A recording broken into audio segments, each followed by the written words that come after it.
അഷ്റഫുൽ ഖൽഖി നബി മുഹമ്മദ് മുസ്തഫ സല്ലല്ലാഹു അലൈഹി വസല്ലമ തങ്ങൾ അല്ലാഹുവിന്റെ പ്രവാചകൻ സല്ലല്ലാഹു അലൈഹി വസല്ലമ തങ്ങൾ അല്ലാഹുവിന്റെ പ്രവാചകൻ ഒരിക്കൽ ജിബ്രീൽ അലൈഹിസ്സലാമുമായി സംസാരിച്ചു കൊണ്ടിരിക്കുകയാണ്. അല്ലാഹുവിന്റെ പ്രവാചകനും ജിബ്രീൽ അലൈഹിസ്സലാമും ഇങ്ങനെ സംസാരിച്ചു കൊണ്ടിരിക്കുമ്പോൾ മുത്തുനബിയുടെ മുന്നിലൂടെ ഒരു ചെറുപ്പക്കാരൻ ഇങ്ങനെ നടന്നു പോവുകയാണ്. അല്ലാഹുവിന്റെ പ്രവാചകൻ സല്ലല്ലാഹു അലൈഹി വസല്ലമ തങ്ങളുടെ മുന്നിലൂടെ മഹാനായ അബൂദർ ഗിഫാരി റളിയല്ലാഹു തആല അൻഹു പാവപ്പെട്ട സ്വഹാബിയാണ്. അല്ലാഹുവിന്റെ പ്രവാചകന്റെ മുന്നിലൂടെ ഇങ്ങനെ നടന്നു പോകുമ്പോൾ അല്ലാഹുവിന്റെ റസൂലിനോട് സലാം പറഞ്ഞു. എന്നിട്ട് അബൂദർ ഗിഫാരി റളിയല്ലാഹു തആല അൻഹു നടന്നു പോവുകയാ. ആ സമയത്ത് അല്ലാഹുവിന്റെ പ്രവാചകനോട് മുഖറബുൽ അംലാഖു മലക്ക് ജിബ്രീൽ അലൈഹിസ്സലാം ചോദിക്കുന്നു, യാ റസൂലല്ലാഹ്, അല്ലാഹുവിന്റെ നബിയേ, ആ പോകുന്നത് അബൂദർ അല്ലേ നബിയേ? അല്ലാഹുവിന്റെ പ്രവാചകനോട് ജിബ്രീൽ എന്ന മലക്ക് ചോദിക്കുകയാ. അല്ലാഹുവിന്റെ റസൂൽ പേര് പറഞ്ഞു കൊടുത്തതല്ല, മുത്തുനബി പേര് പറഞ്ഞു കൊടുത്തതല്ല, ജിബ്രീൽ തന്നെ ചോദിച്ചു, ആ പോകുന്നത് അബൂദർ അല്ലേ? അല്ലാഹുവിന്റെ പ്രവാചകൻ ചോദിക്കുന്നു, ജിബ്രീൽ, എന്റെ അബൂദറിനെ നിനക്ക് എങ്ങനെ അറിയാ ജിബ്രീൽ? അല്ലാഹുവിന്റെ പ്രവാചകൻ സല്ലല്ലാഹു അലൈഹി വസല്ലമ തങ്ങളോട് അതാ ജിബ്രീൽ എന്ന മലക്ക് പറയുകയാണ്, ഇന്നഹു ലഫീ മലകൂതിസ് സമാവാതി സബഇ അശ്ഹറു ഫിൽ അർളി. അല്ലാഹുവിന്റെ പ്രവാചകനോട് പറഞ്ഞു കൊടുക്കുന്നു, യാ റസൂലല്ലാഹ്, ഈ പോകുന്ന അബൂദറിന് മലക്കുകൾക്ക് എല്ലാവർക്കും നല്ല പരിചയമാണ്. ഈ പോകുന്ന പാവപ്പെട്ടവനായ അബൂദർ ഉണ്ടല്ലോ, ഈ അബൂദർ എന്ന് പറയുന്ന സ്വഹാബിയെ മലക്കുകൾക്ക് എല്ലാവർക്കും അറിയാം. മലക്കുകൾക്ക് പരിചയമുള്ള സ്വഹാബിയാണ് അബൂദർ ഗിഫാരി. അല്ലാഹുവിന്റെ പ്രവാചകൻ അത്ഭുതമായി, ജിബ്രീലേ, എന്റെ അബൂദറിനെ എങ്ങനെ അറിയാ? എന്റെ അബൂദറിനെ എങ്ങനെ അറിയാ? ആരാ അബൂദർ എന്നറിയുവോ? മസ്ജിദുൻ നബവിയുടെ ചാരത്ത് കിടക്കുന്ന സ്വഹാബിയാ. ഒരു ദിവസത്തിൽ ഒരു നേരം പോലും ഭക്ഷണം കഴിക്കാറില്ലാത്ത പാവപ്പെട്ടവരാ. കേറിക്കിടക്കാൻ സ്വന്തമായിട്ടൊരു വീടില്ല, ധരിക്കാൻ ഒരു ജോഡി വസ്ത്രമല്ലാതെ മറ്റൊരു വസ്ത്രമില്ലാത്ത സ്വഹാബിയാണ് അബൂദർ ഗിഫാരി റളിയല്ലാഹു തആല അൻഹു. ആരെങ്കിലും കൊണ്ടുകൊടുക്കുന്ന ഭക്ഷണം കഴിച്ചിട്ട് മസ്ജിദുൻ നബവിയുടെ ചാരത്ത് കിടക്കുന്ന പാവപ്പെട്ടവരായ അബൂദറിനെ നിനക്ക് എങ്ങനെ അറിയാ ജിബ്രീലേ? യാ റസൂലല്ലാഹ്, മലക്കുകൾക്ക് നല്ല പരിചയമുള്ള സ്വഹാബിയാണ് അബൂദർ. അതിന്റെ കാരണം എന്തെന്നറിയോ നബിയേ? അബൂദർ റളിയല്ലാഹു തആല അൻഹുവിന് ഒരു ഗുണമുണ്ടായിരുന്നു. അബൂദറിന് ഒരു പ്രത്യേകതയുണ്ടായിരുന്നു. ആ പ്രത്യേകത ഈ സദസ്സിലിരിക്കുന്ന ആർക്കെങ്കിലും ഉണ്ടെങ്കിൽ, ഈ സദസ്സിലിരിക്കുന്ന ഏതെങ്കിലും ഒരു മുസ്ലിമിന് ആ സ്വഹാബിക്കുണ്ടായിരുന്ന ഒരു സ്വഭാവമുണ്ടോ? മലക്കുകൾക്ക് നിന്നെ നല്ല പരിചയമാ സഹോദരാ, മലക്കുകൾക്ക് നിന്നെ നല്ല പരിചയമാണ്. ജിബ്രീലിന് നിന്നെ നല്ല പരിചയമാണ്. നിന്റെ പേര് തന്നെ മലക്കുകൾക്കറിയാ ചെറുപ്പക്കാരാ. അല്ലാഹുവേ, ആ സ്വഹാബിക്കുണ്ടായിരുന്ന ഗുണമെന്തെന്നറിയോ? ദുനിയാവിനെ വലിച്ചെറിഞ്ഞ സ്വഹാബിയാ. ദുനിയാവിനെ വലിച്ചെറിഞ്ഞവനാണ്. വല്ലാത്ത പരിത്യാഗിയായിരുന്നു. ഈ ദുനിയാവിനോട് പ്രേമമില്ലാത്ത, ഈ ദുനിയാവിനോട് സ്നേഹമില്ലാത്ത, ഈ ദുനിയാവിനെ ഇഷ്ടമില്ലാത്ത സ്വഹാബിയായിരുന്നു അബൂദർ. അതുകൊണ്ട് മലക്കുകൾക്ക് വല്ലാത്ത ഇഷ്ടമായിരുന്നു. മലക്കുകളുടെ കൂട്ടുകാരനായിരുന്നു മഹാനായ സയ്യിദുനാ അബൂദർ ഗിഫാരി റളിയല്ലാഹു തആല അൻഹു. അതുകൊണ്ട് എന്റെ പ്രിയപ്പെട്ടവരോട് പറയുന്നു, ദുനിയാവിനോടുള്ള പ്രേമം കളഞ്ഞോ, പണത്തിനോടുള്ള മോഹം കളഞ്ഞോ, ദുനിയാവ് വെട്ടിപ്പിടിക്കാനുള്ള നിന്റെ ആർത്തിയെന്ന് കളഞ്ഞോ, ആഖിറത്തിനെ ചിന്തിക്കതറപ്പക്കാരാ. ഈ പണത്തിനോട് പടച്ചവനെ, പണമാണല്ലോ ഇന്ന് നമുക്ക് വലുത്. അത് സമ്പാദിക്കുന്നതിന് വേണ്ടിയില്ലേ എന്തെല്ലാം വളഞ്ഞ വഴികളാണ് നോക്കുന്നത്. അല്ലാഹുവേ, കള്ള് കച്ചവടം നടത്തുന്നവരുണ്ട്, കഞ്ചാവ് കച്ചവടം നടത്തുന്നവരുണ്ട്, പലിശ കച്ചവടം നടത്തുന്നവരുണ്ട്, മയക്കുമരുന്ന് ചെയ്യുന്നവരുണ്ട്. അല്ലാഹുവേ വൃത്തികെട്ട വഴികളിലൂടെ പിടിച്ചു പറിയും ആവശ്യമില്ലാത്ത വഴികളിലൂടെ പെട്ടെന്ന് പണക്കാരനാകാൻ ലോട്ടറി എടുക്കുന്നവരുണ്ട്. എന്റെ പ്രിയമുള്ളവരെ, പണം സമ്പാദിക്കുന്നതിന് വേണ്ടി പരക്കം പായുന്ന സഹോദരാ, ഈ കുടുകിന്റെ ചിറകിന്റെ വില പോലുമില്ലാത്ത ദുനിയാവ്, പടച്ചവനെ പുഴുത്തു നാറി കിടക്കുന്ന അതാ കഴുതയെ കാണിച്ചിട്ട് മുത്തുനബി പറഞ്ഞത് ദുനിയാവിന്റെ അവസ്ഥ ഇതാ.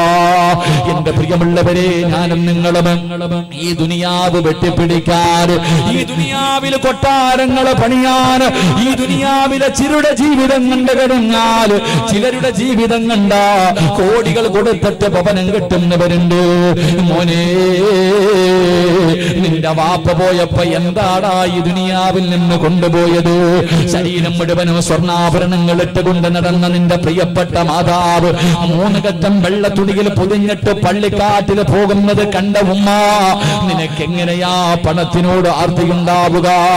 ഏതെല്ലാം വഴിയിലൂടെ പടച്ചവര് പെട്ടെന്ന് ലാഭം കിട്ടുന്ന കച്ചവടങ്ങളിലൂടെ കടന്നു പോകുമ്പോ സ്വർണ്ണക്കടകളിൽ കൊണ്ടുപോയി പൈസ ഇട്ടിട്ട് പടച്ചവനെ മാസം മാസം വാങ്ങുന്നവരുണ്ട്. ബാങ്കിൽ കൊണ്ടുപോയി ലക്ഷങ്ങൾ ഇട്ടിട്ട് പടച്ചവനെ പലിശ വാങ്ങി തിന്നുന്നവരുണ്ട്. താടി വളർത്തിയവനും തടമ്പുള്ളവനും ജമാഅത്തിന്റെ പരിപാലകനും ഹജ്ജ് ചെയ്തവനും ഉംറ ചെയ്തവൻ വരെ പലിശ കച്ചവടം നടത്തുന്ന കാലവാ. എന്റെ പ്രിയമുള്ള സഹോദരാ, പണത്തിനോട് ആർത്തി വേണ്ട, ദുനിയാവിനോടുള്ള പ്രേമം വേണ്ട. ഈ ദുനിയാവ് നിന്നെ ചതിച്ചു കളയും ചെറുപ്പക്കാരാ. ഈ ദുനിയാവ് എത്രയോ പേരെ ചതിച്ചു കളഞ്ഞ ചരിത്രങ്ങൾ ഖുർആനും ഹദീസും പറയുന്നുണ്ട്. മഹാനായ അബൂദർ ആരെന്നറിയോ? നാളത്തേക്ക് വേണ്ടിയൊന്നും കരുതി വെക്കാത്ത സ്വഹാബിയാ. അല്ലാഹുവിന്റെ വിശുദ്ധമായ ഖുർആനിൽ ആയത്തിറങ്ങി, നിങ്ങൾ നാളത്തേക്ക് വേണ്ടി നിങ്ങൾ പണങ്ങൾ കഥാ സമ്പാദ്യങ്ങൾ കരുതി വെക്കല്ലേ. മഹാനായ അബൂദർ ഗഫാർ റളിയല്ലാഹു തആല അൻഹു തന്റെ കയ്യിൽ രാവിലെ എന്തെങ്കിലും കെട്ടിക്കഴിഞ്ഞാൽ വൈകുന്നേരം കിടന്നുറങ്ങുന്നതിന് മുമ്പ് തന്റെ കയ്യിലുള്ളത് പാപങ്ങൾക്ക് കൊടുക്കുമായിരുന്നു, യതീമീങ്ങൾക്ക് കൊടുക്കുമായിരുന്നു, രോഗികൾക്ക് കൊടുക്കുമായിരുന്നു. പടച്ചവനെ, രാത്രിയാകുമ്പോൾ അന്നത്തെ സമ്പാദ്യം മുഴുവനും തീർത്തിട്ട് ജീവിക്കുന്നവരാ. ആരെങ്കിലും സമ്പാദ്യം കൂട്ടിവെക്കുന്നത് കണ്ടാൽ അവിടെ ചെന്നിട്ട് പറയുമായിരുന്നു, നാളെ ഈ കൂട്ടിവെക്കുന്നത് മുഴുവനും നാളെ പടച്ചറപ്പിന്റെ പരലോകത്ത് വരുമ്പോൾ നിന്റെ കഴുത്തിലേക്ക് തീയായ അല്ലാഹു തൂക്കിയിടുമെന്ന ഖുർആനിന്റെ ആയത്ത് പറഞ്ഞിട്ട് അബൂദർ ഗഫാർ റളിയല്ലാഹു തആല അൻഹു അവരോട് ഉപദേശം കൊടുക്കുമായിരുന്നു.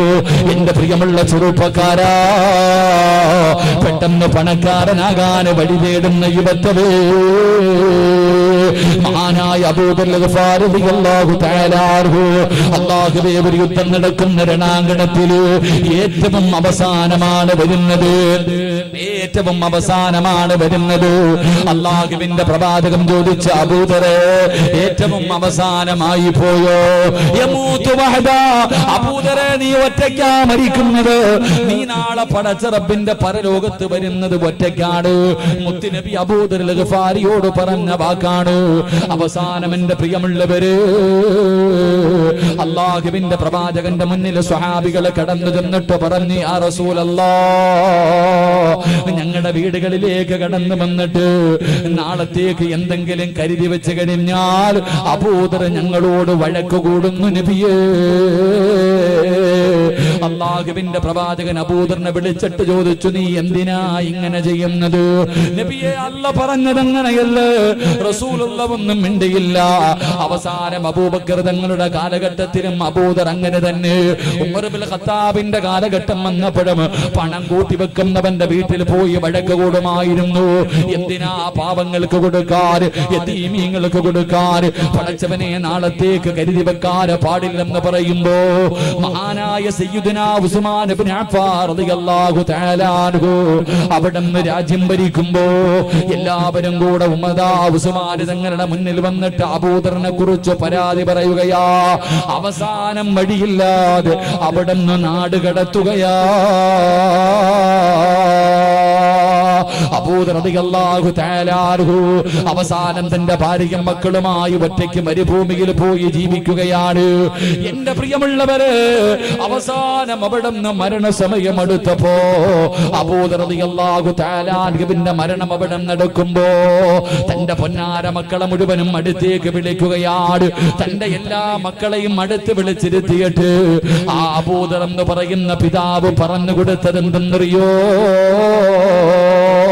ഇന്ന് 10 വയസ്സുള്ളവനോട് ഉമ്മയും ബാപ്പയും പറയുന്നത് നല്ലതുപോലെ പഠിക്കണം, നല്ല നിലയിലാകണം, നല്ല ജോലിയിൽ കയറണം, എങ്കിലേ നിനക്ക് പണം കിട്ടൂ, എങ്കിലേ നിനക്ക് പണം കിട്ടൂ, പണം കിട്ടിയാലേ ജീവിതം സന്തോഷമാകൂ.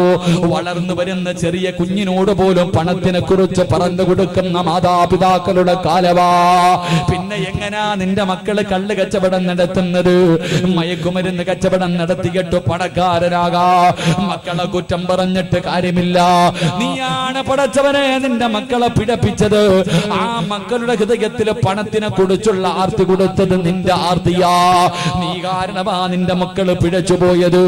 എങ്കിൽ അബൂദർ എന്ന് പറയുന്ന പാവപ്പെട്ട പിതാവ് മരണത്തിന്റെ സമയമെടുത്ത് വരുമ്പോ തന്റെ പ്രിയപ്പെട്ട മക്കളെ പിടിച്ച് ചാരത്തിരുത്തിയിട്ട് ആ സ്വഹാബി പറയുന്ന, മക്കളെ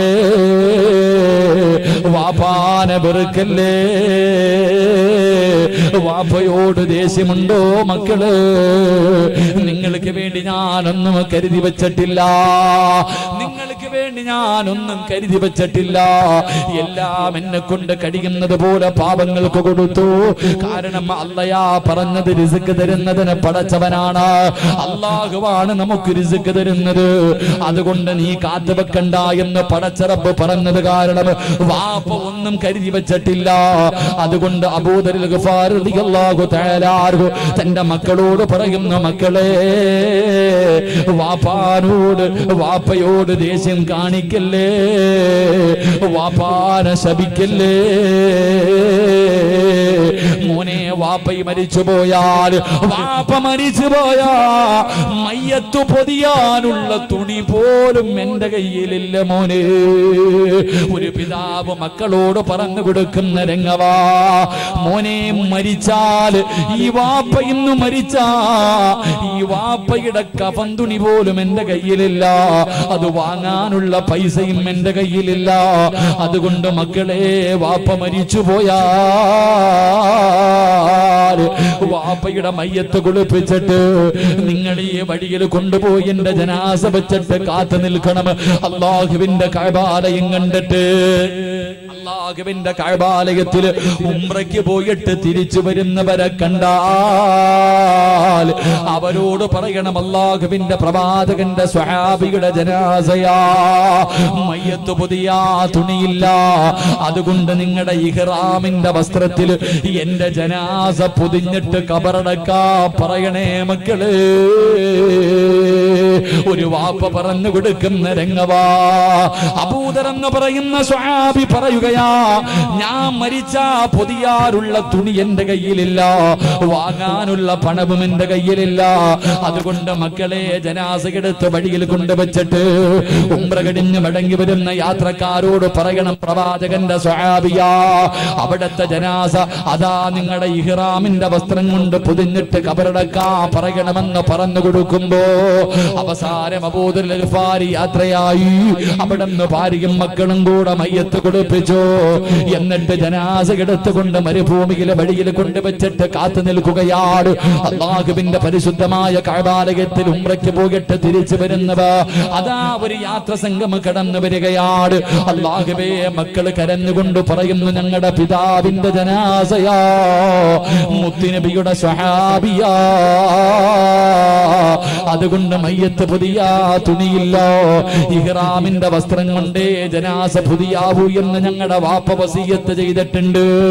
അല്ലാഹുവേ, ഇഹ്റാദാ ഉംറ കഴിഞ്ഞു വരുന്ന ആ ആൾക്കാരോട് പറയുമ്പോ അല്ലാഹുവേ, അവരെല്ലാവരും കൂടെ ആ കിടക്കുന്ന സ്വഹാബിയുടെ മുന്നിലേക്ക് കടന്നു ചെന്നു.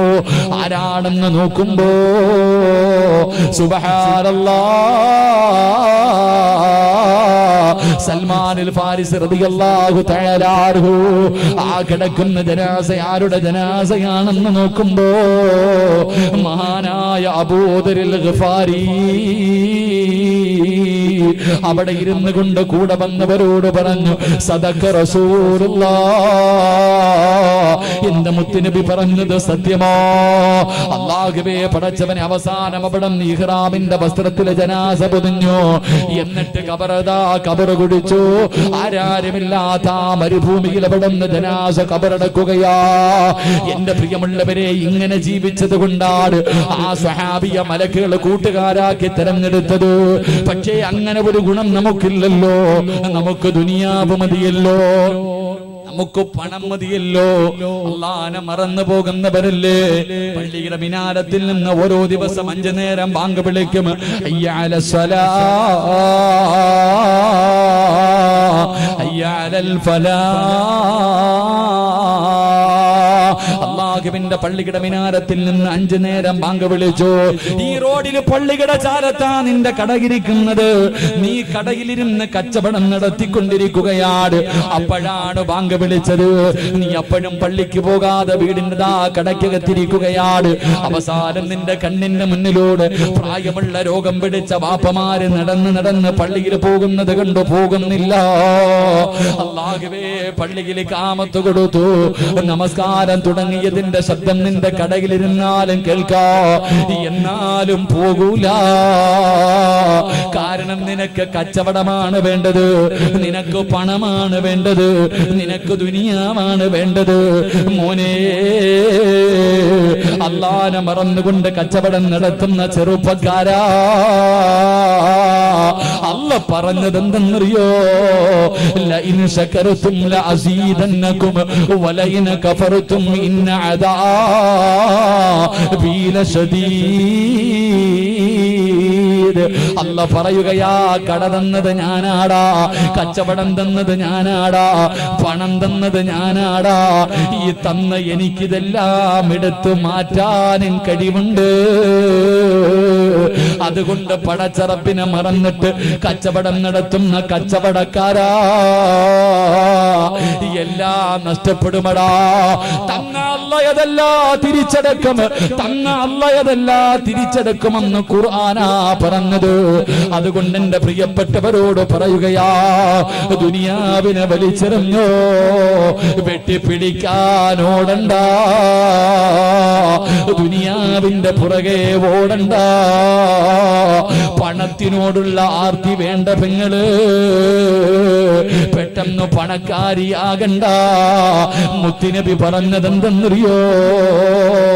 പാവപ്പെട്ടവനെ സ്വർഗത്തിൽ കിടന്നിട്ട് കൊല്ലങ്ങൾ കഴിഞ്ഞാല് പണക്കാരൻ നാളെ സ്വർഗത്തിൽ കിടക്കൂ എന്ന് ആദരവായ പ്രവാചകൻ നബി മുഹമ്മദ് മുസ്തഫ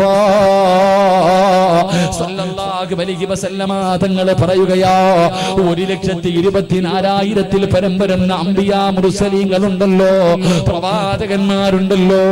ഈ പ്രവാചകന്മാരിൽ ഏറ്റവും അവസാനം സ്വർഗത്തിൽ കിടക്കുന്ന പ്രവാചകനാരാ? മഹാനായ സുലൈമാൻ നബി അലൈഹിസ്സലാം. പ്രവാചകന്മാരില് ഏറ്റവും അവസാനം സ്വർഗത്തിൽ കിടക്കുന്ന പ്രവാചകന് സുലൈമാൻ നബിയാ. കാരണം എന്തെന്നറിയോ? അല്ലാഹു ഒരുപാട് പണം കൊടുത്ത പ്രവാചകനാണ് സുലൈമാൻ നബി അലൈഹിസ്സലാം. ഏറ്റവും കൂടുതൽ സമ്പത്ത് കൊടുത്ത പ്രവാചകനാണ് സുലൈമാൻ നബി. അല്ലാഹുവേ, ഏറ്റവും അവസാനം സ്വർഗത്തിൽ കിടക്കുന്ന നബി സുലൈമാൻ നബിയാ. മഹാനായ പ്രവാചകന്റെ സ്വഹാബികളുണ്ടല്ലോ, മഹാനായ സയ്യിദുനാ അബൂബക്കർ സിദ്ദീഖ് റളിയല്ലാഹു തആല അൻഹു മുതൽ മഹാനായ വഹ്ശ് റളിയല്ലാഹു തആല അൻഹു വരെയുള്ള ലക്ഷക്കണക്കിന് സ്വഹാബികളുണ്ടല്ലോ. ഈ സ്വഹാബികളിൽ അവസാന സ്വർഗത്തിൽ കിടക്കുന്നതാരാ? ഈ സ്വഹാബികളില് ഏറ്റവും അവസാന സ്വർഗത്തിൽ കിടക്കുന്നതാരാ? മഹാനായ അബ്ദുറഹ്മാൻ ഇബ്നു ഔഫ് റളിയല്ലാഹു തആല അൻഹു. കാരണം എന്തെന്നറിയോ? ഒരുപാട് സമ്പത്തുണ്ടായിരുന്ന സ്വഹാബിയാ, പണക്കാരനായ സ്വഹാബിയാ. അതുകൊണ്ട് എന്റെ പ്രിയപ്പെട്ടവരോട് പറയുന്ന പണത്തിനോടുള്ള അത്യാർത്തി കളഞ്ഞോ. ഹലാലായ മാർഗത്തിലൂടെയല്ലാതെ സമ്പാദിക്കല്ലേ, ഹറാമായ സമ്പാദ്യം നിന്റെ വീട്ടില് വെക്കല്ലേ. ഹറാമായ പണം വേണ്ട പെണ്ണ്. പലിശ കച്ചവടം നടത്തുന്ന ഭർത്താവിനോട് പറയണം, വേണ്ട, ഈ പണം നമ്മുടെ വീട്ടില് വേണ്ടോ. അല്ലാഹുവേ, ലോട്ടറി എടുക്കുന്ന ഭർത്താവിനോട് പറയ്, പണം വേണ്ട. കാരണം എന്തെന്നറിയോ? മുത്തുനബി പറഞ്ഞു, സ്വഹാബാ,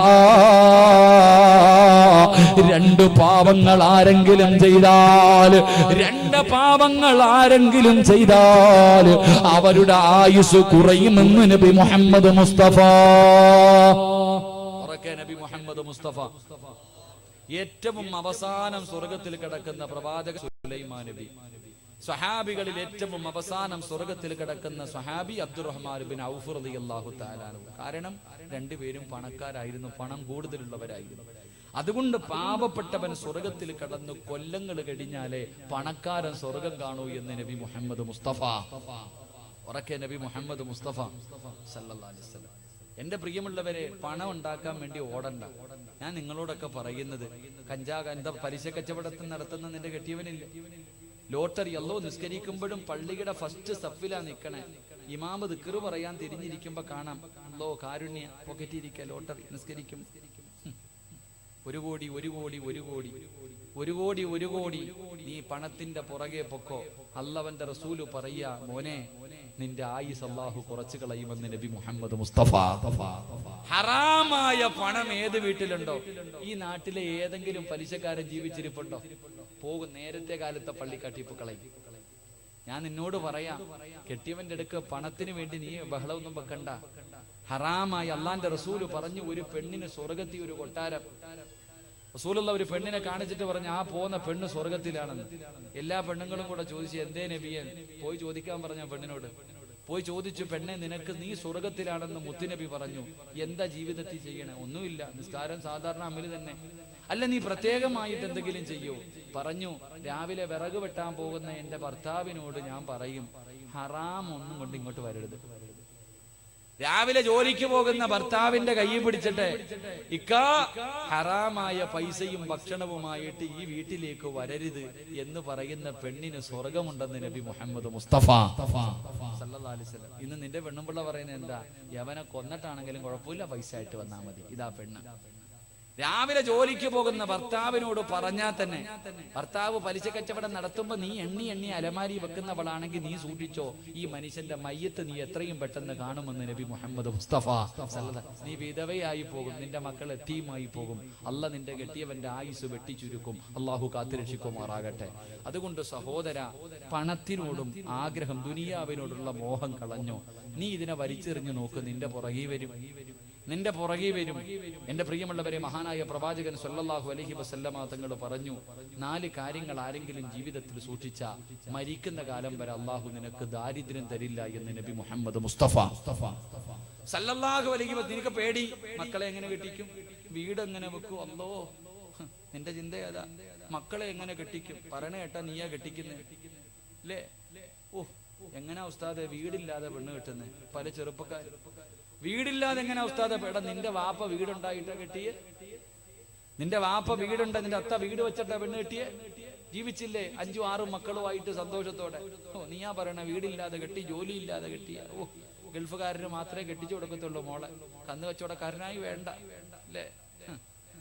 എന്റെ പ്രിയമുള്ള സഹോദരങ്ങളെ, മരിക്കുന്ന കാലം വരെ ഒരുത്തന്റെ മുന്നിലും കൈ നീട്ടാതെ ഇരിക്കണമെങ്കിൽ 4 കാര്യം ചെയ്താൽ മതി എന്ന് നബി മുഹമ്മദ് മുസ്തഫ. ഉറക്കെ നബി മുഹമ്മദ് മുസ്തഫ ചെയ്തൂടെ? താല്പര്യമുള്ളവർ കൈവക്ക്. വെള്ളിയാഴ്ച പള്ളിയുടെ മുന്നിൽ പോയി പിരിവെടുക്കാൻ മനസ്സില്ലാത്തവര്, ബദരിയായി പരാതി അപേക്ഷയും കൊടുത്തിട്ട് കാത്തിരിക്കേണ്ട വേണ്ട. ബദരിയായി കൊണ്ടുവന്നിട്ട് ഒരു അപേക്ഷ കൊടുക്കുക, എന്റെ മോളെ കെട്ടിക്കാൻ ഒന്നും ഇല്ലാന്ന് പറഞ്ഞ് നീ നടക്കണ്ട. അങ്ങനെ ഒരു ഗതി നിനക്ക് അള്ളാഹു വരുത്തില്ല എന്ന് നബി മുഹമ്മദ് മുസ്തഫ സല്ലല്ലാഹു അലൈഹി വസല്ലം. ഇൻഷാ അല്ലാഹ് പറഞ്ഞു തരട്ടെ 4 കാര്യം, കേട്ടിട്ട് തീരുമാനിക്കുക വേണോ വേണ്ടോന്ന്. പിങ്ങാരി അള്ളാഹുവിനെ രാത്രി എങ്ങാണ് എഴുന്നേറ്റ് നിസ്കരിക്കാൻ പറഞ്ഞാൽ പെട്ടില്ലേ? വീടിന്റെ പ്രമാണം കൊണ്ടുവന്ന് ബദരിയാക്കി കൊടുക്കണമെന്ന് പറഞ്ഞാൽ പെട്ടില്ലേ? സ്വർണ്ണം അങ്ങനെ ഊരാൻ പറഞ്ഞാലോ ഇല്ലേ? സ്വർണ്ണം അങ്ങനെ ഊരാൻ പറഞ്ഞാലോ? വേണ്ട, ഞാൻ പറഞ്ഞു തരാം. 4 കാര്യം ആരെങ്കിലും ജീവിതത്തിൽ സൂക്ഷിച്ചാൽ മരിക്കുന്ന കാലം വരെ ദാരിദ്ര്യമില്ല. അള്ളാഹു ഈമാൻ നൽകുമാറാകട്ടെ. എല്ലാരും നേരെ ഇരിക്ക്. സ്വർഗത്തിൽ ഇരുന്ന് ഉറങ്ങണമെങ്കിൽ അതിനൊരു ഭാഗ്യം വേണം. സ്വർഗത്തിൽ നേരെ ഇരിക്കു വാപ്പ, നാളെ ഇതേ സമയത്ത് ഖബറിലല്ലേ, അവിടെ കടക്കാ സുഖമായിട്ട്. നീ ഇപ്പൊ ഇങ്ങനെ കടപ്പുറത്തിരിക്കണ പോലെ ഇരിക്കണ്ട, നേരെ ഇരിക്കും. ഗർഭിണി പെണ്ണുങ്ങൾ ഇരിക്കണ പോലെ ഇരിക്കണം. ഇതിലാണെങ്കിൽ നേരെ ഇരിക്കും ഇൻഷാ അല്ലാഹ്. ഒന്ന് സുബഹിക്ക് വാങ്ക് വിളിക്കുന്നതിന് മുമ്പ് എഴുന്നേക്കണമെന്ന് നബി മുഹമ്മദ് മുസ്തഫ. എപ്പ എഴുന്നേക്കണം? നിങ്ങൾ പറ, എപ്പ എഴുന്നേക്കണം? 7 മണിക്ക് എഴുന്നേക്കുന്നില്ലല്ലോ ഉസ്താദ്, അല്ലേ? സുബഹിക്ക് പോയിട്ട് 7 മണിക്ക് എഴുന്നേക്കുന്നില്ലല്ലോ. ദാരിദ്ര്യം ഉണ്ടാകാതിരിക്കണമെങ്കിൽ ഒന്നാമത്തെ വഴി എപ്പോ എഴുന്നേക്കണം? സുബഹിക്ക് ബാങ്ക് വിളിക്കുന്നതിന് മുമ്പ്. അസ്സലാത്തു ഖൈറും മിനൻ നൗം എന്ന് മുഅദ്ദിൻ വിളിക്കണ കേട്ട കാലം ഓർമ്മയുണ്ട? അസ്സലാത്തു ഖൈറും മിന സദഖത്താവ. ഇത്ര നാളായി. റമദാൻ 27-ന് പറഞ്ഞല്ലേ? ഇവിടെ 27-ാം രാവ് വെളുപ്പാൻ കാലം വരെ ഇരിക്കുന്ന ഉസ്താദ്. 27-ാം രാവിന്റെ അന്ന് മറുപടി പറഞ്ഞതാ മോദി സാഹിബ് വിളിച്ചപ്പോ. പിന്നെ ഇതുവരെ പറഞ്ഞിട്ടില്ല. സഹോദര, സുബഹിക്ക് ബാങ്ക് വിളിക്കുന്നതിന് മുമ്പ് എഴുന്നേക്കണം. നിനക്ക് അല്ലാഹു ദാരിദ്ര്യം തരില്ല എന്ന് നബി മുഹമ്മദ് മുസ്തഫ. എന്തിന്? കച്ചവടത്തിന് പോകാൻ അല്ല, നിസ്കരിക്കാൻ കേട്ടാ. കന്ന് കച്ചവടത്തിന് പോകാൻ രാവിലെ 3:30-ക്ക് എഴുന്നേറ്റ് പോകും, അത് വേറെ. 2, അല്ലാഹുവിന്റെ പ്രവാചകൻ പറയുന്ന സുബഹി നമസ്കരിക്കാൻ, സുബഹിക്ക് ബാങ്ക് വിളിക്കുന്നതിന് മുമ്പ് എഴുന്നേക്കണം. 2, ബാങ്ക് വിളിക്കുന്നതിന് മുമ്പ് ഒതുവെടുക്കണമെന്ന് നബി മുഹമ്മദ് മുസ്തഫ സല്ലല്ലാഹു അലൈഹി വസല്ലമ തങ്ങൾ പറയുകയാണ്. 2, ബാങ്ക് വിളിക്കുന്നതിന് മുമ്പ് ഒതുവെടുക്കണം. 3, ഇവിടത്തെ പള്ളിയുടെ മിനാരത്തിൽ മുഅദ്ദിൻ സാഹിബ് അല്ലാഹുവേ മിഹ്റാബിൽ കയറി നിന്നിട്ട് അവിടുന്ന് അല്ലാഹു അക്ബർ അല്ലാഹു അക്ബർ ബാങ്ക് വിളിക്കുന്ന സമയത്ത് നീ അല്ലാഹുവിന്റെ പള്ളിക്കകത്ത് കയറണേ, നീ നിസ്കാരപ്പായിലിരിക്കണേ. മരിക്കുന്നത് വരെ അല്ലാഹ് നിനക്ക് ദാരിദ്ര്യം തരില്ല എന്ന് നബി മുഹമ്മദ് മുസ്തഫ സല്ലല്ലാഹു അലൈഹി വസല്ലം. 3 കാര്യം. 1, ബാങ്ക് വിളിക്കുന്നതിന് മുമ്പ് എഴുന്നേറ്റു. 2, ബാങ്ക് വിളിക്കുന്നതിന് മുമ്പ് ഒതുവെടുത്തു. 3, ബാങ്ക് വിളിക്കുന്നതിന് മുമ്പ് നിസ്കാരപ്പായിലെത്തി. നിനക്ക് അല്ലാഹു ദാരിദ്ര്യം തരില്ല എന്ന് നബി മുഹമ്മദ് മുസ്തഫ സല്ലല്ലാഹു അലൈഹി വസല്ലം. നിങ്ങൾ ഈ പള്ളിയിലെ മുഅദ്ദിൻ സാഹിബ്, നിങ്ങളൊന്ന് ചിന്തിക്കണം. ഇവിടത്തെ പള്ളിയിൽ ബാങ്ക് വിളിക്കുന്ന സമയത്ത് പള്ളിക്കകത്ത് ഒരുപാട് പേര് കാണൂല, 1-2 പേര്.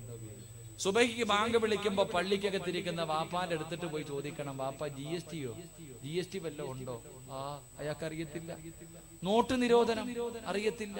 വീട്ടിൽ വല്ല ഞെരുക്കവും സാമ്പത്തിക ഞെരുക്കം കച്ചവോ ഒന്നുമില്ല. സുഖോസ്താദെ, എടാ സുബഹിക്ക് ബാങ്ക് വിളിക്കുന്ന സമയത്ത് പള്ളിക്കകത്തിരിക്കുന്ന വാപ്പാനോട് ചോദിച്ച അങ്ങാർക്കൊരു ചുക്കുമില്ല, എല്ലാം അള്ള വാരിക്കോരി കൊടുത്തിരിക്കുക. അദ്ദേഹത്തിന് ഒരു ഞെരുക്കവുമില്ല. അള്ളാഹു അദ്ദേഹത്തിന് വാരിക്കോരി കൊടുക്കുമെന്ന് നബി മുഹമ്മദ് മുസ്തഫ നബി മുഹമ്മദ് മുസ്തഫ സല്ലല്ലാഹു അലൈഹി വസല്ലം. പള്ളിയിലെ മോദി സാഹിബാണല്ലോ സ്ഥിരം ബാങ്ക് വിളിക്കുന്ന ആള്. ചോദിച്ചു നോക്കണം വല്ല പ്രയാസം ഉണ്ടോ? പള്ളിയിലെ മോദി സാഹിബ് ഒന്നുമില്ലപ്പാ. ഞാൻ ആദ്യമായിട്ട് ജോലിക്ക് പോകുമ്പോ ഞാൻ പോകുന്ന പള്ളിയിൽ ഒരു മുഅദ്ദിൻ സാഹിബ് ഉണ്ട്. 5200 5400 രൂപയാണ് അദ്ദേഹത്തിന്റെ ശമ്പളം. ഈ പാവപ്പെട്ടവൻ കൊന്ന ശമ്പളം കൂട്ടി ചോദിക്കൂല. എല്ലാവർക്കും ശമ്പളം കൂട്ടുകോ, ഇയാൾക്ക് കൂട്ടില്ല. ഞാൻ ഒരിക്കൽ പോയി ചോദിച്ചു, നിങ്ങൾക്കൊന്ന് കൂട്ടി ചോദിച്ചൂടെ? ഇല്ല ഉസ്താദേ. ഞാൻ ചോദിച്ചു, ഒന്ന് ശമ്പളം കൂട്ടി ചോദിച്ചൂടെ? ഇയാളെന്നോട് പറഞ്ഞ മറുപടി എന്തെന്നറിയോ? മോനെ, 4 പെമ്മക്കളുണ്ടായിരുന്നു, 4നെയും ഞാൻ കെട്ടിച്ചു. 20ഉം 25ഉം പവനും ഓരോ ലക്ഷം രൂപയും. ഒരാളുടെ മുന്നിലും പോയി കൈനീട്ടിയില്ല. 5 നയാ പൈസ കടവും ഇല്ല. എനിക്ക് സ്വന്തമായിട്ട് 10 സെന്റ് ഒരു വീടുമുണ്ട്. ഇനി എന്തിനാ എനിക്ക് പൈസ? 5400 രൂപ ഉണ്ടായിട്ട് ഈ മനുഷ്യൻ, നിന്റെ വീട്ടിൽ ഒരു മോളേ ഉള്ളൂ, നീ ഇപ്പോഴും ടെൻഷനില്ല, ഉറക്കമില്ല, മക്കളെ കെട്ടിക്കണം. നീ രാവും പകലും കിടന്ന് ഉറക്കം ഒഴിഞ്ഞ് രോഗം പിടിച്ചിട്ട് നീ കച്ചവടം നടത്തുന്ന എന്തിനാ? മോളെ കെട്ടിക്കണം. 12 വയസ്സായേ ഉള്ളൂ. അല്ലാഹ് വളർന്ന് കെട്ടിക്കാറായി. ഉറക്കമില്ല, നമുക്ക് ഒരെണ്ണം. ആ മനുഷ്യൻ 4 എണ്ണത്തിനെ കെട്ടിച്ച് സ്വന്തമായിട്ട് വീടും വെച്ചിട്ട് കിടന്നുറങ്ങുന്നു. 5200 400 രൂപ. നിനക്ക് ശമ്പളം അള്ളാഹു ഈമാൻ നൽകി അനുഗ്രഹിക്കുമാറാകട്ടെ. അതുകൊണ്ട് എന്റെ സഹോദരങ്ങളോട് പറയുകയാ, മലക്കുകളുടെ കയ്യിൽ പിടിച്ച് സ്വർഗത്തിൽ പോകണമെങ്കിൽ ഈ ദുനിയാവ് കളഞ്ഞിട്ട് ആഖിറം പിടിക്ക്, നിന്നെ അള്ളാഹു രക്ഷപ്പെടുത്തുമെന്ന് നബി മുഹമ്മദ് മുസ്തഫ. ഉറക്കെ നബി മുഹമ്മദ് മുസ്തഫ, ഉറക്കെ നബി മുഹമ്മദ് മുസ്തഫ. സംഘാടകർ ബക്കറ്റ് എടുത്ത് ആദ്യം എടുത്തോ. ദുനിയാവ് കളഞ്ഞ ആഖിറം കിട്ടും. നിന്റെ തലയുടെ മുകളിൽ നോക്കിക്കോ, ഒരു മലക്ക് നിൽക്കുന്നു. ഈ സദസ്സിലിരിക്കുന്ന ഓരോ മനുഷ്യരും നോക്കിക്കോ, ഈ ബക്കറ്റ് വാങ്ങി നിന്റെ മുന്നിൽ വരുമ്പോ നിന്റെ തലയുടെ മുകളിൽ ഒരു മലക്ക് നിൽക്കുന്നുണ്ട്. രാവിലെ വന്നതാ. എന്തിനാ വന്നേന്നറിയോ? നീ ബക്കറ്റിന്റെ അകത്ത് എന്തെങ്കിലും ഇട്ടാ ആ മലക്ക് ദുആ ചെയ്യും. ജനിച്ചത് മുതൽ മരിക്കണ കാലം വരെ പാപം ചെയ്യാത്ത മലക്ക് പറയുക, അല്ലാഹുവേ ഈ സിറാജ് ഉള്ളത് കൊടുത്ത റബ്ബേ, ഇവന് നീ ബർക്കത്ത് ചെയ്യണം എന്ന് ദുആ ചെയ്യുമെന്ന് നബി മുഹമ്മദ് മുസ്തഫ. നബി മുഹമ്മദ് മുസ്തഫ. നീ പൈസയും വെച്ചിട്ട് കൈകെട്ടിയിരിക്ക, ഈ മലക്ക് തലയുടെ മുകളിൽ നിന്നിട്ട് രാവുക, അല്ലാഹുവേ ഉണ്ടായിട്ടും കൊടുക്കുന്നില്ല പടച്ചവനെ. പാവപ്പെട്ട പെമ്മക്കളെ കെട്ടിക്കാനാ ചോദിക്കുന്നത്, എന്നിട്ട് ഇവൻ കൊടുക്കുന്നില്ല. അല്ലാ, നീയും ഇതുപോലെ അങ്ങ് പിടിച്ചു വെക്കണേ. എത്തിക്കാനായി പോകും. അല്ലാഹു കാത്തിരക്ഷിക്കുമാറാകട്ടെ.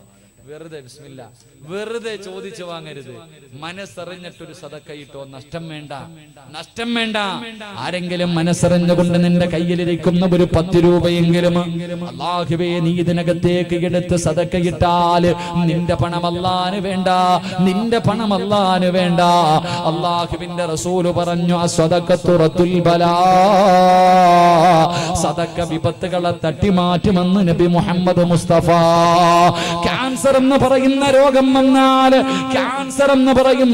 വന്നാ നീ സമ്പാദിച്ച നിന്റെ കുടുംബം പറവിറ്റാലും മാറാത്ത രോഗമാ. പെങ്ങള്, 4 വയസ്സുള്ള ഒരു പൊന്നുമോന് ക്യാൻസർ എന്ന് പറയുന്ന രോഗം പിടിച്ചിട്ട് വാപ്പ കരഞ്ഞുകൊണ്ട് പറയുന്ന, ഉസ്താദേ, വീടിന്റെ മുന്നിൽ അയൽവാസികളുടെ മക്കള് കടന്ന് കളിക്കുന്നത് കാണുമ്പോ എന്റെ പൊന്നുമോനും ഒന്ന് കളിക്കണമെന്ന് ആഗ്രഹമുണ്ട്. പക്ഷേ കിടന്ന കിടപ്പിലാ, അവന്റെ മുഖമെല്ലാ കറുത്തുസ്താദ്, തലമുടിയെല്ലാ പൊടിഞ്ഞുസ്താദ്. എന്റെ പൊന്നുമകന് വീടിന്റെ അകത്ത് കിടന്ന് കരയുന്നത് കാണാ കഴിയുന്നില്ല. ഉസ്താദേ, 4 വയസ്സുള്ള എന്റെ പൊന്നുമോൻ എന്ത് ചെയ്തട്ടാ അല്ലാഹു അവന് ക്യാൻസർ എന്ന് പറയുന്ന രോഗം കൊടുത്തത് എന്ന് പറഞ്ഞുകൊണ്ട് കരയുമ്പോ ഞാൻ ആ ചെറുപ്പക്കാരനോട് പറഞ്ഞു, കരയില്ലേ ചെറുപ്പക്കാരാ, 4ാമത്തെ വയസ്സിൽ നിന്റെ പൊന്നുമോനെ അല്ലാഹു ഇഷ്ടപ്പെട്ടത് കൊണ്ടാണ് അവൻ ഈ രോഗം കൊടുത്തതെന്ന് പറയുമ്പോ ഉസ്താദേ കരയുന്നത് കാണാ വയ്യ. ഉസ്താദ്, പടച്ചവനെ, ക്യാൻസർ എന്ന് പറയുന്ന രോഗം വന്നാ നിന്റെ സമ്പാദ്യം മുഴുവനും വെച്ച് ചികിത്സിച്ചാലും മാറൂല. പക്ഷേ പാവപ്പെട്ട പെമ്മക്കൾ വിവാഹത്തിന് വേണ്ടി നിന്റെ കയ്യിലിരിക്കുന്നതിൽ നിന്ന് ഒരു 10 രൂപ എടുത്താ ബക്കറ്റിന്റെ അകത്തിട്ടാ നിന്റെ കുടുംബം വിൽക്കണ്ട വാപ്പാ. നിനക്ക് അല്ലാഹു അങ്ങനെ ഒരു ഗതി വരുത്തില്ല ഉപ്പാ. പെങ്ങളെ, കിഡ്നിയെങ്ങാട് തകർന്നു പോയാ പൊന്നുമോളെ 25-30 ലക്ഷം രൂപയാണ് മാറ്റിവെക്കാറ്. പടച്ചവരെ, മാറ്റിവെച്ചാലും രക്ഷപ്പെടണമെന്നില്ല. അങ്ങനെ ഒരു ഗതി നിനക്ക് അല്ലാഹു വരുത്തൂല. അതുകൊണ്ട് മനസ്സറിഞ്ഞിട്ടൊരു സദക്ക കൊടുത്തോ. മുത്തുനബിയാ പറഞ്ഞത്, ഒരിക്കലും ഒരു തമാശയ്ക്ക് പോലും കള്ളം പറയാത്ത നബിയാട് പറഞ്ഞത്, അസ്സദഖത്തു റത്തുൽ ബലാ, സദക്ക കൊടുക്കുന്നവന് വിപത്തുകൾ അല്ലാഹു തട്ടിമാറ്റുമെന്ന് നബി മുഹമ്മദ് മുസ്തഫ സല്ലല്ലാഹു അലൈഹി വസല്ലമ തങ്ങൾ പറയുമ്പോ ഈ സദസ്സിൽ ഇരുന്നു കൊണ്ട് തുടങ്ങുമോന്, ഈ സദസ്സിൽ ഇരുന്നു കൊണ്ട് ദുനിയാവിനെ വലിച്ചെറിയ്, എന്നിട്ട് തലയിലെ മുകളിൽ നിൽക്കുന്ന മലക്കിനെ കൊണ്ട് ദുആ ചെയ്യിപ്പിച്ച് തുടങ്ങുന്ന ചെറുപ്പക്കാരാ. പെങ്ങളെ, തലയുടെ മുകളിൽ നിൽക്കുന്ന ആ മലക്കിനെ കൊണ്ട് ദുആ ചെയ്യിപ്പിച്ചിട്ട് ഇന്ന് മുതൽ അവരുടെ കൂടെ കൂടാ തീരുമാനിച്ചോ. അല്ലാഹുവേ, ഇവർക്ക് നീ അതിനുള്ള ഭാഗ്യം കൊടുക്കണേ അല്ലാ. അതുകൊണ്ട് മലക്കുകളുടെ കയ്യിൽ പിടിച്ച് സ്വർഗത്തിൽ പോകാൻ ഒന്നാമത്തെ വഴി എന്തെന്നറിയോ? ഈ ദുനിയാവിനെ വലിച്ചെറിഞ്ഞോ, ആഖിറത്തിനെ സ്നേഹിച്ചോ.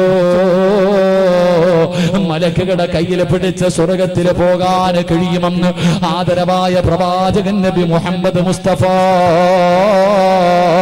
സല്ലല്ലാഹു അലൈഹി വസല്ലമ തങ്ങൾ പറയുമ്പോ, പെങ്ങളെ നിനക്ക് മലക്കുകളുടെ കൂടെ കൂടണോ?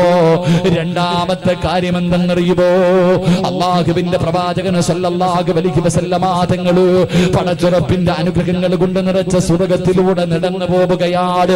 മുത്തുനബി സ്വർഗത്തിലൂടെ നടന്നു പോകുമ്പോ, അല്ലാഹുവിന്റെ പ്രവാചകൻ സ്വർഗത്തിലൂടെ നടന്നു പോകുമ്പോ, അല്ലാഹുവിന്റെ പ്രവാചകന്റെ മുന്നിലൂടെ ഒരു ചെറുപ്പക്കാരൻ നടന്നു പോവുകയാ. ലോകത്തിന്റെ നേതാവിന്റെ മുന്നിലൂടെ ഒരു ചെറുപ്പക്കാരൻ നടന്നു പോകുന്നു. ആരാണെന്നറിയുന്നില്ല, പക്ഷേ നല്ല പരിചയമുണ്ട്. കണ്ട് പരിചയമുള്ള ചെറുപ്പക്കാരനാണ്. അല്ലാഹുവിന്റെ പ്രവാചകൻ ചോദിക്കുന്നു, ജിബ്രീലേ, ആ പോകുന്ന ചെറുപ്പക്കാരൻ ആരാ? ജിബ്രീൽ, യാ റസൂലല്ലാഹ്, മഹാനായ സയ്യിദുനാ ബിലാൽ, കറുത്തവനായ ബിലാൽ, നീഗ്രയായ ബിലാൽ, മുടിചുരണ്ട ബിലാൽ, അടിമയായിരുന്ന ബിലാൽ, മസ്ജിദ് നബവിയുടെ മിനാരത്തിൽ 5 നേരം ബാങ്ക് വിളിക്കുന്ന സ്വഹാബിയായ ബിലാൽ, മരുഭൂമിയുടെ മടിത്തട്ടിൽ മലർത്തിക്കിടത്തിയിട്ട് കരിമ്പാറയെടുത്ത് നെഞ്ചത്ത് വെച്ചിട്ട് ചാട്ടവാറ കൊണ്ട് തല്ലിച്ചതച്ചിട്ട് ഇസ്ലാമിൽ നിന്ന് പിരിഞ്ഞു വരാ പറയുമ്പോ, അല്ലാഹു വഹദെന്ന് പറഞ്ഞ് വിളിച്ചു പറഞ്ഞ ബിലാൽ വിശന്ന് കിടന്നിട്ട് ഭക്ഷണത്തിന് വേണ്ടി കിടന്ന് കരഞ്ഞപ്പോ, വെള്ളം കിട്ടുന്നതിന് വേണ്ടി കിടന്ന് യാചിക്കുമ്പോ, ഒട്ടകത്തിന്റെ മൂത്രമെടുത്ത് വായിലേ കുടിച്ചു കൊടുക്കുമ്പോ സന്തോഷത്തോടെ കുടിച്ച ബിലാൽ, ആ ബിലാലാണ് സ്വർഗത്തിന് മുന്നിൽ നടന്നു പോകുന്നത്. റസൂലുള്ളാഹി ചോദിക്കുന്നു, ജിബ്രീലേ, എന്റെ ബിലാലിനെ എങ്ങനെ അറിയാ ജിബ്രീൽ? മലക്കുകൾക്ക് പരിചയമുള്ള ചെറുപ്പക്കാരനാ, മലക്കുകൾക്ക് പരിചയമുള്ള ചെറുപ്പക്കാരനാ. അല്ലാഹുവിന്റെ റസൂൽ ഇത് പറഞ്ഞു കൊടുക്കുന്നത് സ്വഹാബികളോടാണ്. സുബഹി നമസ്കാരം കഴിഞ്ഞിട്ട് അല്ലാഹുവിന്റെ പ്രവാചകൻ ഇത് പറയുമ്പോ, ബിലാൽ സഹാബത്തിന്റെ ഇടയിലിരിക്കുന്നുണ്ട്. ബിലാൽ തങ്ങളുടെ സഹാബത്തിന്റെ ഇടയിലിരിക്കുന്നുണ്ട്. അല്ലാഹുവിന്റെ റസൂൽ ചോദിക്കുന്നു, ബിലാലേ, സ്വർഗത്തിൽ എന്റെ മുന്നിലൂടെ നടക്കുന്നത് ഞാൻ കണ്ടല്ലോ. ബിലാല്, നീ എന്ത് നല്ല കാര്യമാ ചെയ്യുന്നത്? നീ എന്ത് നല്ല കാര്യമാ ചെയ്യുന്നത്? മലക്കുകൾക്ക് നിന്നെ നല്ല പരിചയമുണ്ടല്ലോ, മലക്കുകളുടെ കൂട്ടുകാരനാണല്ലോ. അല്ലാഹുവിന്റെ പ്രവാചകൻ അവിടെ നിന്ന് ചോദിക്കുമ്പോ ബിലാൽ തങ്ങൾ പറയുന്നു, നബിയേ, യാ റസൂലല്ലാഹ്, എന്റെ ജീവിതത്തിൽ ഞാൻ ഒരുപാട് സൽക്കർമ്മമൊന്നും ചെയ്യുന്നില്ല. നീ പ്രത്യേകമായി ചെയ്യുന്ന അമല് വല്ലതുമുണ്ടോ? നബിയേ, ഞാൻ എപ്പോ ഒതു മുറിഞ്ഞാൽ ഒതുവെടുക്കുന്ന സ്വഹാബിയാണ് നബിയേ. ദായിമല്ലോ ഒതുവോടുകൂടി നടക്കുന്ന മനുഷ്യനെ മലക്കുകൾക്ക് വല്ലാത്ത ഇഷ്ടമാ. എപ്പോഴും ഒതുവോടുകൂടി നടക്കുന്ന മനുഷ്യനുണ്ടല്ലോ, ആ മനുഷ്യനെ മലക്കുകൾക്ക് വല്ലാത്ത ഇഷ്ടമാ. പടച്ചവനെ നമസ്കരിക്കാ പള്ളിയിൽ കയറുന്ന സമയത്ത് പോലും നേരെ ഒതുവെടുക്കാത്ത ചെറുപ്പക്കാരാ, നമസ്കരിക്കുന്ന സമയത്ത് പോലും നല്ലതുപോലെ ഒതുവെടുക്കാ മടി കാണിക്കുന്നവര്, ഒതുവെടുത്താ കിട്ടുന്ന പ്രതിഫലം എന്തെന്നറിയോ? പെണ്ണ് നേരെ ഒതുവെടുത്താൽ അല്ലാഹു തരുന്ന പ്രതിഫലം എന്താ? മഹാനായ നബി മുഹമ്മദ് മുസ്തഫ സല്ലല്ലാഹു അലൈഹി വസല്ലമ തങ്ങളുടെ മുന്നിലേക്ക് മുഖറബുൽ അംലാക്ക് മലക്ക് ജിബ്രീൽ അലൈഹിസ്സലാം 70,000 മലക്കുകളുമായി ഇറങ്ങി വരികയാണ്. മുത്തുനബിയുടെ മുന്നിലേക്ക് കടന്നു വന്നിട്ട് സ്വർണത്തിന്റെ സിംഹാസനം ഇടുകയാണ്. ജിബ്രീൽ എന്ന മലക്കാ സിംഹാസനത്തിന് കയറിയിരുന്നു. എന്നിട്ട് തന്റെ ചിറക് കൊണ്ട് ഭൂമിയിലടിക്കുകയാണ്. അതാ ചിറക് കൊണ്ട് അടിച്ചു നിന്ന ഭാഗത്ത് നിന്ന് വെള്ളം ഇങ്ങനെ പൊട്ടി വരികയാണ്. അല്ലാഹുവിന്റെ പ്രവാചകനോട് പറഞ്ഞു, നോക്കി നബിയേ. എന്നിട്ട് ജിബ്രീൽ വുളുവെടുത്ത് പഠിപ്പിക്കുകയാ. എങ്ങനെയാണ് വുളുവെടുക്കേണ്ടതെന്ന് മുത്തുനബിക്ക് പഠിപ്പിച്ചു കൊടുക്കുകയാണ്. അവസാനം അല്ലാഹുവിന്റെ റസൂലിനോട് ജിബ്രീൽ പറഞ്ഞു, യാ റസൂലല്ലാഹ്, ഇതുപോലെ വുളുവെടുക്ക് നബിയേ. അള്ളാഹുവിന്റെ പ്രവാചകൻ അവിടെ നിന്ന് ഉളുവെടുക്കുകയാ. അതാ ഉളുവെടുത്തിട്ട് സ്വഹാബികൾക്ക് പഠിപ്പിച്ചു കൊടുക്കുകയാണ്. എന്തേ പറഞ്ഞതെന്നറിയോ? ഉളുവെടുത്തിട്ട് ലോകത്തിന്റെ നേതാവ് തന്റെ മുന്നിലിരിക്കുന്ന അനുചരന്മാരോട് പറഞ്ഞത് എന്തെന്നറിയോ? സ്വഹാബാ, ഇതുപോലെ ആരെങ്കിലും ഉളുവെടുത്താൽ, ഞാൻ ഉളുവെടുത്ത് കാണിച്ചു തന്നതുപോലെ നിങ്ങൾ ആരെങ്കിലും ഉളുവെടുത്താൽ അല്ലാഹു നിങ്ങൾക്ക് തരുന്ന പ്രതിഫലം എന്തെന്നറിയോ? ജീവിതത്തിൽ ഒരുപാട് പാപം ചെയ്ത ചെറുപ്പക്കാരോ, ഉസ്താദേ കള്ളു കുടിച്ചു പോയി, വ്യഭിചരിച്ചു പോയി, പലിശ തിന്നു പോയി, ഭർത്താവിനെ ചതിച്ചു പോയി, കാമുകന്മാരുമായി ചാറ്റ് ചെയ്തു പോയി, ഒരുപാട് പാപങ്ങളുടെ ജീവിതത്തിൽ ചെയ്തവളാണ്. ഇത് ഞാൻ എവിടെ കൊണ്ട് കഴുകിക്കളയാനായെന്ന് ചോദിക്കുന്ന പെങ്ങള്, കഴുകിക്കളയാറുള്ള എളുപ്പവഴി എന്തെന്നറിയോ? മുത്തുനബി പറയുന്ന സ്വഹാബാ, ഞാൻ ഉളുവെടുക്കുന്നത് പോലെ നിങ്ങൾ ആരെങ്കിലും ഉളുവെടുത്താൽ അല്ലാഹു നിങ്ങളുടെ പാപം മുഴുവനും പുറത്തു തരുമെന്ന് മുത്തുനബി മുഹമ്മദ് മുസ്തഫ. കൈ കഴുകിയാ പാപം പൊറുക്കുകയാ, മുഖം കഴുകിയാ പാപം പൊറുക്കുകയാ, കണ്ണ് കഴുകിയാ പാപം പൊറുക്കുകയാ, വാ കഴുകിയാ പാപം പൊറുക്കുകയാ, പടച്ചവനെ കാല് കഴുകിയാ പാപം പൊറുക്കുകയാ. നിന്റെ ഉമ്മ പ്രസവിച്ചതുപോലെ മാറുന്ന ചെറുപ്പക്കാരാ മുത്തുനബിയാ പറയുന്നത്. അതുകൊണ്ട് എന്റെ പ്രിയപ്പെട്ടവരെ, രാത്രി കിടന്നുറങ്ങുന്ന സമയത്ത് ഉളുവെടുത്തിട്ട് വേണം കിടന്നുറങ്ങാൻ. രാത്രി കിടന്നുറങ്ങുന്ന സമയത്ത് നിങ്ങൾ ഉളുവെടുത്തിട്ട് കിടന്നുറങ്ങണേ. പ്രതിഫലം എന്തെന്നറിയോ? പ്രതിഫലം എന്തെന്നറിയുമോ? മൻബാത ത്വാഹിറൻ ബാത ഫീ ശിആരിഹി മലകുൻ ലാ യസ്തൈഖിദു അലാ യസ്തൈഖിദു സഅതൻ മിനൽ ലൈൽ. ഏതെങ്കിലും ഒരു മനുഷ്യന് ഉളുവോടുകൂടി കിടന്നുറങ്ങിയാൽ, പെണ്ണെ ഉളുവെടുത്തിട്ടാണ് നീ കിടക്കുന്നത്, ഉളുവെടുത്തിട്ടാണ് നീ ഉറങ്ങുന്നതെങ്കിൽ നിലത്തിന്റെ തലയുടെ ഭാഗത്തൊരു മലക്ക് നിൽക്കുകയാ. എന്നിട്ട് ആ മലക്ക് എന്തേ ചെയ്യുന്നത്? അല്ലാഹുമ്മ ഗ്ഫിർ ലി അബ്ദിക ഫുലാൻ, വധുവോടുകൂടി കിടക്കുന്ന ഈ പെണ്ണിന് നീ പുറത്തു കൊടുക്കണേ അല്ലാ. ഒന്നുകൂടി കിടക്കുന്ന ഈ ചെറുപ്പക്കാരന്റെ പാവങ്ങൾ നീ പുറത്തു കൊടുക്കണേ അല്ലാ എന്ന് നീ ഉണരുന്നത് വരെ മലക്ക് ദുആ ചെയ്യുമെന്ന് നബി മുഹമ്മദ് മുസ്തഫ.